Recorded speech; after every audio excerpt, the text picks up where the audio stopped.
വബറകാതുഹു. ഒരു മനുഷ്യൻ്റെ മുന്നിലേക്ക് നാം ഇറങ്ങിച്ചെല്ലുമ്പോൾ അയാളെ സ്കാൻ ചെയ്യാനുള്ള സ്കാനർ നമ്മുടെ മൊബൈലിൽ ഉണ്ടാവില്ല.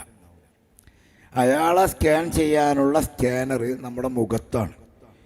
ഒരു ഹോസ്പിറ്റൽ ബേസ് ചെയ്തിട്ട് ഇപ്പം ഞാൻ മഞ്ചേരി മെഡിക്കൽ കോളേജിൽ കഴിഞ്ഞ 14 വർഷക്കാലമായി സേവനത്തിൽ നിൽക്കുന്ന വളണ്ടിയർമാരുടെ ചീഫ് ലീഡറായിട്ട് വർക്ക് ചെയ്യുമ്പോൾ ആംബുലൻസിലോ ഡ്രൈവറായിട്ടും വർക്ക് ചെയ്യുന്ന ഈ ഒരു സാഹചര്യമുള്ള എനിക്ക് മനസ്സിലായത്, ഒരു മനുഷ്യൻ്റെ മുന്നിൽ അവരെ സ്കാൻ ചെയ്യാനുള്ള സ്കാനർ എന്ന് പറഞ്ഞത് നമ്മുടെ മുഖത്ത് വിരിയുന്ന പുഞ്ചിരിയാണ്. അഥവാ ഒരു ഹോസ്പിറ്റലിൽ രോഗിയുടെ അടുത്തിരിക്കുന്ന ഒരു ഉമ്മ, ആ ഉമ്മക്ക് ഒറ്റക്ക് ആ ഉപ്പയെ ഒന്നും ചെയ്യാൻ സാധിക്കുകയില്ല എന്ന പരിപൂർണമായ ബോധ്യം ആ ഉമ്മക്കുണ്ടാവും. പക്ഷേ ആ ഉമ്മയുടെ അടുത്ത് കൂടെ നമ്മളിങ്ങനെ പോകുമ്പോൾ നമ്മളൊന്ന് പുഞ്ചിരിച്ച് കൊടുത്താൽ, ആ ഉമ്മയുടെ മുഖത്തേക്കുള്ള സ്കാനിങ് അഥവാ പുഞ്ചിരിയുടെ നമ്മൾ കൊടുത്താൽ ആ ഉമ്മ സ്കാനിങ്ങിലേക്ക് കടന്നു വരും. എന്നിട്ട് നമ്മളോട് പറയും, മകനെ, ഉപ്പയെ കുളിപ്പിച്ചിട്ട് ഒരുപാട് ദിവസമായി, ഉപ്പക്ക് മാന്യമായ ഒരു ഭക്ഷണം നൽകിയിട്ട് ഒരുപാട് ദിവസങ്ങളായി, ഉമ്മാൻ്റെ കുട്ടി അല്ലെങ്കിൽ താത്താൻ്റെ കുട്ടി ഒന്ന് സഹായിച്ച് തന്നാൽ ഇതൊന്ന് കുളിപ്പിച്ച് വൃത്തിയാക്കാമായിരുന്നു, ഒരുപാട് ദിവസമായി കുളിപ്പിച്ചിട്ട് എന്ന് ആ സ്കാനിങ്ങിക്ക് നമുക്ക് മറുപടി കിട്ടും. ആ മറുപടി അനുസരിച്ച് നമ്മൾ ആ രോഗിയുടെ അടുത്ത് ചെന്നാൽ നമ്മൾ ആ രോഗിയെ ഒന്ന് സ്കാൻ ചെയ്യും ഒരു പുഞ്ചിരിയോടുകൂടി. ഏറ്റവും മർമ്മപ്രധാനമായ ഒരു രോഗിൻ്റെ അടുത്തേക്കും ഒരു മനുഷ്യൻ്റെ അടുത്തേക്കും നമ്മൾ ഇടപഴകുമ്പോൾ നമ്മുടെ സ്കാനിങ് എന്ന് പറഞ്ഞത് നമ്മുടെ പുഞ്ചിരിയാണ്. ആ രോഗിയുടെ അടുത്തേക്ക് ചെല്ലുമ്പോൾ നമ്മളൊന്നൊരു പുഞ്ചിരിക്കുമ്പം ആ രോഗിക്ക് എവിടെ തൊട്ടാലും വേദനയാണെങ്കിലും ആ രോഗി നമ്മളെ പുഞ്ചിരിയിൽ ആശ്വാസം കൊള്ളും. കാരണം എന്താ, എന്നെ ഒന്ന് വൃത്തിയാക്കാനാണ് ഇയാൾ വന്നിട്ടുള്ളത്.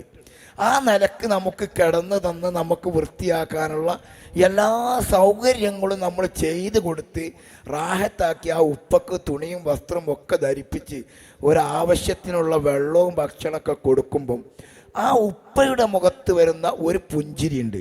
ആ പുഞ്ചിരി ആ ഉപ്പ നമ്മളെ സ്കാൻ ചെയ്യുന്ന പുഞ്ചിരിയാണ്. ആ പുഞ്ചിരിയിൽ ഉപ്പയുടെ സ്കാനിങ്ങിൽ എന്താണ് ഉപ്പ പറയുന്നത്?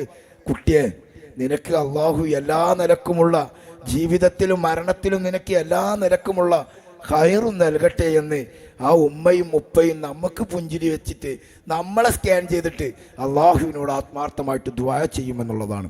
രോഗിയുടെ ദുആക്ക് വളരെ ഇജാബത്താണ്. അപ്പം അത്തരമുള്ള മേഖലകളിലേക്ക് നാം ഒക്കെ ഇറങ്ങിപ്പറ്റുക എന്നും പുഞ്ചിരിച്ചുകൊണ്ട് ഏത് പ്രതിസന്ധി ഘട്ടങ്ങളെയും തരണം ചെയ്യുക എന്നുള്ളതാണ് ഒരു മനുഷ്യൻ്റെ ഏറ്റവും വലിയ ബാധ്യത എന്നുള്ളതാണ്. എനിക്കൊരുപാട് വിഷയങ്ങൾ ഈ വിഷയവുമായി ബന്ധപ്പെടുവാൻ, മുറിഞ്ഞ മയ്യത്തുകൾ കിട്ടിയിട്ടുണ്ട്, പക്ഷേ ചീഞ്ഞ മയ്യത്തുകൾ കിട്ടിയിട്ടുണ്ട്, 5-6 ദിവസം പഴക്കം ചെന്ന മയ്യത്തുകൾ കിട്ടിയിട്ടുണ്ട്, പുഴുവരിക്കുന്ന മയ്യത്തുകൾ കിട്ടിയിട്ടുണ്ട്, പക്ഷേ ചിതറിയ ഇറച്ചിക്കഷ്ടം പോലത്തെ കാലുകൾ കിട്ടിയ രംഗത്ത് ആ കാലിൽ നിന്ന് മയ്യത്ത് കുളിപ്പിക്കുന്ന സമയത്ത് ആ മുറിഞ്ഞു കിട്ടിയ ചിതറിപ്പോയ കാലിൽ നിന്ന് ആ മണ്ണുകളുടെ കാര്യങ്ങളൊന്ന് ഒഴിവാക്കാൻ വേണ്ടിയിട്ട് മണിക്കൂറുകൾ ഇടപെടേണ്ടി വന്നു. 2 സുഹൃത്തുക്കൾ തമ്മിൽ യാത്ര പോകുന്നു, അവർ തമ്മിൽ സ്കാൻ ചെയ്യുന്നു, രണ്ടാളും തമ്മിൽ സ്കാൻ ചെയ്ത് രണ്ടാൾക്കും വൈരുദ്ധ്യം വരുന്നു.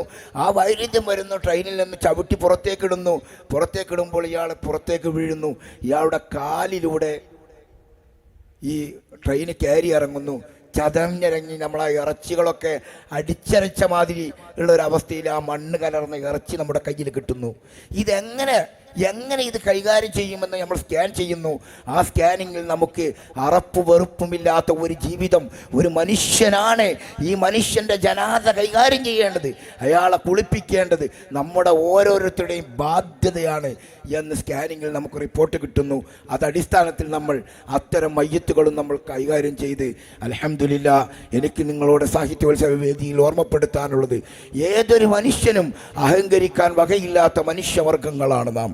സെക്കൻഡുകൾക്കകം നമ്മുടെ മരണം നമ്മുടെ വിളിപ്പാടകലെ നിൽക്കുമ്പോൾ നമ്മുടെ ജീവിതത്തിൽ നമുക്ക് ഏതെങ്കിലും ഒരു മനുഷ്യന് ഏതെങ്കിലും ഒരു നിലക്ക് എത്ര ഒരു അണ്ണമണ്ണി തൂക്കമെങ്കിലും ഒരു നന്മ ചെയ്യാൻ പറ്റുന്ന രൂപത്തിലുള്ള ഒരു സ്കാനറുകളായി നാം മാറണം.